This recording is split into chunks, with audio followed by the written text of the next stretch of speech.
আমি একবার দাউদকান্দি এক মাহফিলে গেছিলাম, এক ইমাম সাহেব মসজিদের বয়স্ক মানুষ,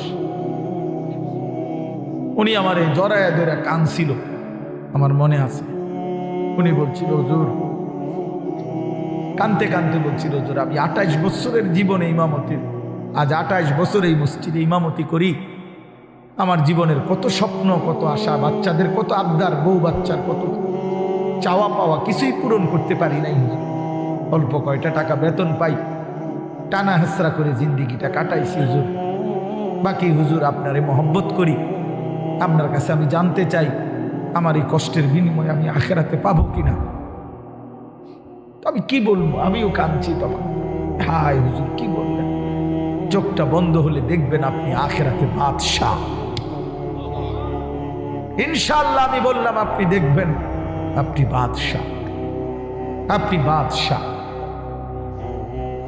যারা আপনার এই দুনিয়াতে মূল্যায়ন করে নাই, সেদিন তার আফসোস করবে, আফসোস করবে। তো এই জন্য বললাম, আল্লাহ তাআলা ওই ইমানদার বান্দাকে বলবে, আমার বান্দা দুঃখে ভরা জীবনটা কাটাই আসছো, ঠিক না?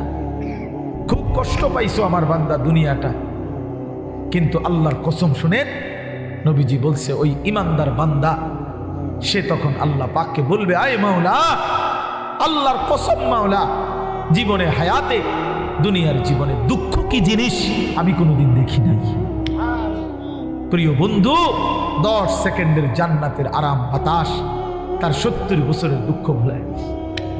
ছেলেরা বন্ধু, তোমরাও মনে রাখো, বাপ আমরা 200 কোটি মুসলমানও যদি খোদার কসম রাত দিন যদি আমরা মেহনত করি, দুনিয়া অর্জনের জন্য পরিশ্রম করি, মাথার ঘাম পায়ে ফেলে যদি আমরা দুনিয়ার কর্ম সবাই মিলে করি, দিবানিশি